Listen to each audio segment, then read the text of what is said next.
안녕하세요. 사랑하는 나그네교회 교회 여러분, 그리고 하나님의 말씀을 같이 읽어가는 그리스도 안의 형제 자매된 교회 여러분. 오늘 이제 주일 예배 마치고 이렇게 영상을 찍고 있습니다.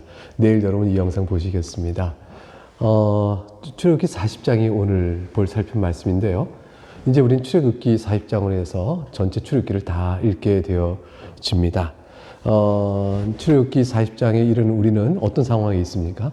지금까지 이제 모세에게 하나님께서 성막을 만들 것을 쭉 지시하시고 그 제작 양식을 다 알려주셨죠. 그러고 나서 이제 모세가 그대로 정말 하나님의 말씀 그대로 만들었음을 우리가 확인을 했습니다. 출애굽기는 그것을 이제 우리에게 기록하여 보여주고 있습니다. 이제 제사장 이제 복식까지도 의복까지 다 완성했습니다. 이제 하나님께서는 40장에서 그러므로 성막을 이제 그렇게 만들어진 대로 자기 위치를 정하여 놓고 그 다음에 봉헌할 것을 명하시죠. 그러니까 각 물품들을 만들었지만 물품을 이제 성막의 그 제자리에 갖다 놓는, 정위치에 놓는 것과 그리고 거기서 이제 하나님께 봉헌하는 그런 절차가 이제 남아있고 그것을로 출애굽기는 매듭을 짓게 되어집니다. 1절부터 말씀을 좀 보겠습니다. 여호와께서 모세에게 말씀하여 이르시되 너는 첫째 달 초하루에 성막 곧 회막을 만들고 첫째 달 초하루면 1월 1일 아닐까요? 그럼 이때는 언제일까요? 출애굽하고 나서 한 해가 지난 둘째 해 1월 1일을 의미합니다. 그때에 이제 모든 것을 다 마련하고 하나님께 봉헌하는 거예요. 그러니까 애굽에서 나온 지 1년 만에 너무나 많은 것들이 변했죠. 이스라엘 백성이 애굽에 나온 뒤로 불신앙의 모습을 드러냈고 그러나 하나님께 자비로운 용서를 받고 다시 또 이렇게 성막을 제자라는 은혜를 입고 그래서 드디어 한 해 만에 이렇게 둘째 해 1월 1일 날 성막을 하나님께 세우는 그런 봉헌하는 그런 은혜를 입게 되어집니다. 3절부터는 이제 그 놓는 위치 정함과 놓여지는 여러 성막의 구조들 그것들 하나씩 이제 쭉 나열합니다. 3절 또 증거궤를 들여놓고 또 휘장으로 그 궤를 가리고 아시겠죠? 지성소 안에 증거궤 놓고 지성소와 성소를 가리는 휘장으로 놓고 또 상을 들여놓고 이게 진설병상이죠. 그 위에 물품을 진설하고 진설병입니다. 그리고 등잔대를 들여놓아 불을 켜고 등잔대 다 봤습니다. 금향단을 증거궤 앞에 두고 분향단이죠. 그러니까 지성소와 성소를 가름맞는 지성소 앞에 휘장 앞에 분향단을 놓고 그리고 성막문에 휘장을 달고 그리고 성막 전체 문도 입구도 휘장을 달아놓지 않습니까? 그리고 번제단을 회막의 성문 문 앞에 두고 그러니까 이제 성막 나가면 뜰이 있는데 뜰 앞에 번제단 두고 물두멍을 회막과 제단 사이에 두고 번제단과 성막 그 사이에 물두멍을 둡니다. 그리고 그 속에 물을 담고 또 뜰 주위에는 포장을 치고 뜰 문에 휘장을 달아라 이렇게 있습니다. 여러분 이제 이 말씀 읽는데 어떻게 했으면 생각이 나나요? 요즘 봤던 그림들도 떠오르시나 모르겠습니다.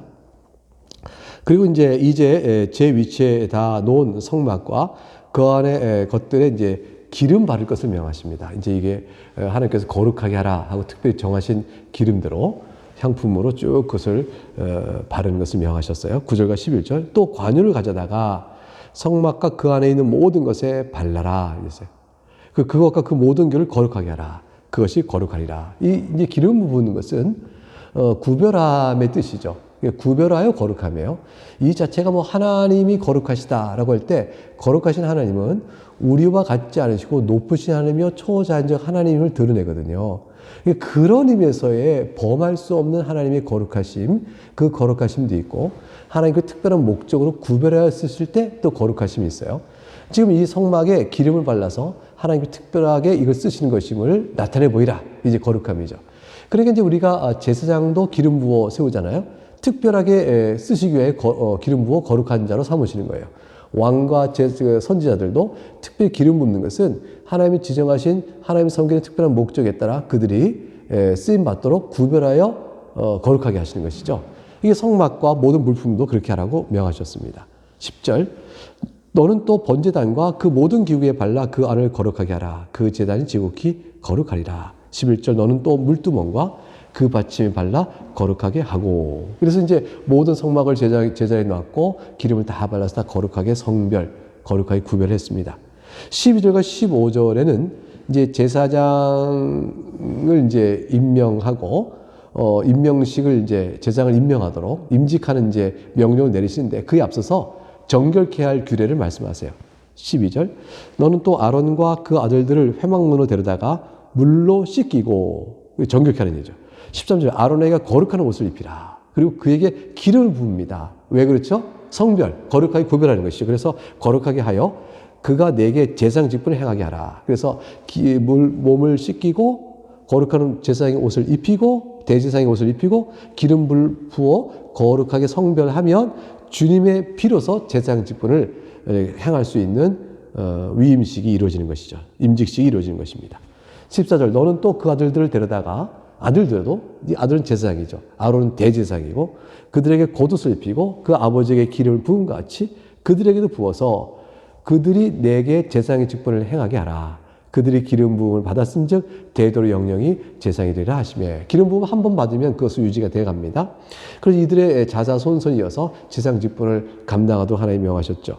그러니까 대제사장 아론이나 그 아들이나 다 기름 부어 제사장 직분을 행하는데 똑같이 구별될 필요가 있었습니다. 16절 모세가 그같이 행했습니다. 곧 여호와께서 자기의 명령하신 대로 다 행하였다. 중요한 것은 무엇이죠? 여호와께서 명령하신 대로 행하였다. 그것이 가장 중요한 초점이 되어집니다. 이제 모세가 행한 바를 그럼 보겠습니다. 모세가 어떤 일을 행했는지 17절부터 이제 다시 한번 정리해 봅니다. 17절 둘째 첫째 달 곧 그 달 초하루에 성막을 세우니라. 자, 이제 1월 1일이 됐죠. 이 출애굽 나온 지 둘째 해 1월 1일 18절 모세가 성막을 세우되 그 받침을 놓고 그 널판들을 위에 세우고 띠를 띄우고 가름막이죠. 띠를 띄우고 그 기둥을 세웠습니다. 우리 다 만든 제작 과정을 봤습니다. 이제 조립하는 거죠. 그 위치를 정해서 놓는 거예요. 19절 또 성막 위에 막을 쫙 피고 그 위에 더 덮개를 쫙 덮습니다. 여호와께서 모세에게 명령하신 대로 되니라. 계속 반복해서 여호와께서 모세에게 명령한 대로 되니라. 명령한 되더라. 어김이 없다는 사실을 확인합니다. 20절 그는 또 증거판을 궤 속에 넣고 언약궤 안에 법궤 안에 증거판을 놓고 채를 궤에 꿰고 속죄소를 궤 위에 두고 덮개라고 했죠. 율법의 증거판, 율법에 기록된 십계명에 기록된 판이잖아요. 그 판에 대한 그걸 율법에 의한 정죄를 주님께서 덮어 가리우시는 속죄소를 그 궤 뚜껑 위에 두고 그 궤를 성막에 들어놓고 가리개 휘장을 늘어뜨려 그 증거를 가리니 이제 지성소가 된 거죠. 성소와 지성소가 나눠집니다. 여호와께서 모세에게 명령하신 대로 되니라. 또 반복해서 후렴구처럼 나옵니다. 어김없이 하나님의 명령대로 되어야 할 일이기 때문이죠. 20절 그는 또 회막 앞 곧 성막 북쪽으로 휘장 밖에 상을 놓고 또 여호와 앞 그 상 위에 떡을 진설하니 여호와께서 모세에게 명령하신 대로 되니라. 24절 또 그는 회막 안 곧 성막 남쪽에 등잔대를 놓아 상과 마주하게 하고 또 여호와 앞에 등잔대에 불을 켜니 여호와께서 모세에게 명령하신 대로 되니라. 남쪽에 등잔대는 게 낯설지 않죠. 성막을 바라보면서 바라보는 쪽이 서쪽이에요. 성막 문은 동쪽을 바라봅니다. 그러니까 우리가 성막을 마주보고 보면 서쪽이 맞은편에 있는 거죠. 그럼 서쪽을 마주보면 오른쪽은 북쪽이요, 왼쪽이 남쪽이 되잖아요. 그러니까 성막에 우리가 안으로 들어가면 성소에서 왼쪽에 등잔대가 있고 오른쪽에 진설병이 있는 형태가 되어지겠습니다. 또 여호와 앞에 등잔대에 불을 켜니 여호와께서 모세에게 명령하신 대로 되니라. 26절 또 명령하신 대로 되어졌죠. 그가 또 금향단을 휘장 앞에 두고 죄송해요. 회막 앞 곧 성막 남쪽에 등잔대를 놓아 이렇게 됐어요. 이거 우리가 봐서 그렇죠. 우리가 봐서 왼쪽이 남쪽이니까 남쪽 똑같습니다. 이거 절대적인 방위 위치니까 우리가 보는 쪽에 따라 왼쪽 오른쪽이 바뀌는 거지만 남쪽이니까 우리가 바라볼 때 왼쪽이 남쪽이에요. 서쪽을 바라보니까 오른쪽이 북쪽, 등잔대는 남쪽, 들어가서 왼쪽에 등잔대가 있고 오른쪽, 북쪽에 진설병상이 있다는 걸 알 수가 있습니다. 그리고 이제 26절 다시 그가 또 금향단은 뭐죠? 분향단이죠. 분향단은 금으로 다 포장하게 되어 있거든요. 그 회막 안 휘장 앞에 두고 이건 뭐죠? 지성소 휘장 앞에 두란 얘기입니다. 그 위에 향기로운 향을 사르니 여호와께서 모세에게 명령하신 대로 되니라. 또 이제 성소에 들어가는 성막 문에도 휘장을 달고 회막의 성막 문 앞에 번제단을 두고 문 앞에 번제를 두고 번제와 소제를 그 위에 드리니 여호와께서 모세에게 명령하신 대로 되니라. 계속 여호와께서 명령한 대로 되니라. 30절 그는 또 물두멍을 회막과 제단 사이에 두고 그러니까 하나님께 소제와 번제를 드리고 제사 드리고 난 다음에 제사 드리면서 짐승의 피나 기름이나 이런 등등이 제사장의 손과 발에 묻거나 이렇게 됐을 것을 씻어라는 거죠. 물두멍이. 그러니까 번제단 뒤에 물두멍에서 씻고 그 다음에 성소에 들어가는 거예요. 거기 씻을 물을 담으니라. 31절 모세와 아론과 그 아들들이 거기서 수족을 씻되 그들이 회막에 들어갈 때와 제단에 가까이 갈 때 씻었으니 여호와께서 모세에게 명령하신 대로 되니라. 그러니까 제단에서 제물을 드릴 때도 깨끗하게 할 수도 손과 발을 씻고 제물 드린 후에 성소에 들어갈 때도 혹시 또 거룩지 못한 일이 있을까 손과 발을 씻고 그 정결의 의무를 취한 다음에 성소에 들어가도록 하셨습니다.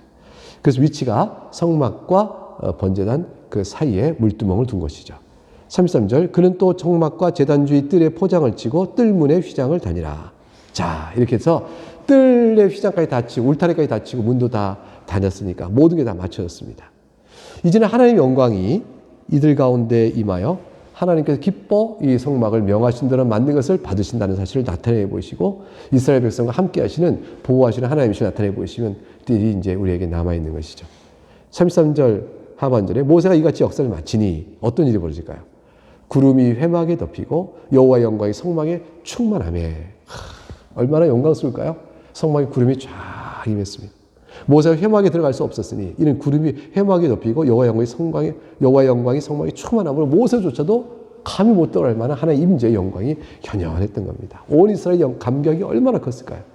하나님께서 우리와 함께 하시는구나. 저 성막을 만들라 하신다 말씀이 하나님께서 그것을 떠나지 아니하시고 우리와 함께 하실 것이다.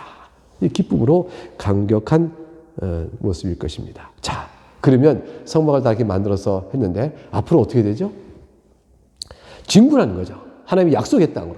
시내산 앞에서 광야는 그들이 머물 곳이 아닙니다. 그것을 이게 다 만들었지만 이제 진군에 가합니다. 진군에 갈 때는 어떻게 돼요? 성막과 울타리를 다 다시 철수하죠. 다시 접고 그래서 레위인들이 하나님이 정하신 물품들을 거룩하게 다 수거하고 분리하고 다시 그거를 이동하고 다시 이동한 장소에서 다시 그 성막을 설치하고 하는 일들을 하게 되어집니다.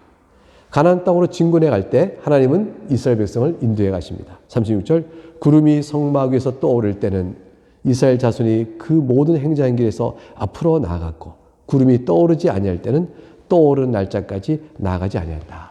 성막을 쳐놨어요. 이제 하나님 우리가 행군을 해야 될 때입니까?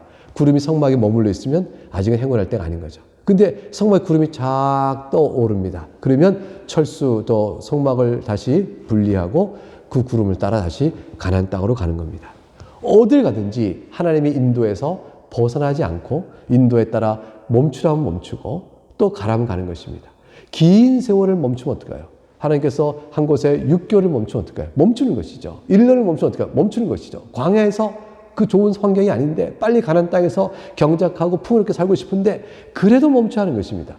광야 길에서 하나님께서 만나로 먹이시니까 우리는 만나를 먹고 메추라기 고기도 먹고 만나를 먹으면서 우리가 살 수 있는 거거든요. 그러니까 하나님께서 광야에서 그들에 향한 선한 지혜로 성막에 머물러 계시면 긴 세월도 그곳에서 기다려야 하는 것이죠. 불평과 원망이 없을까요?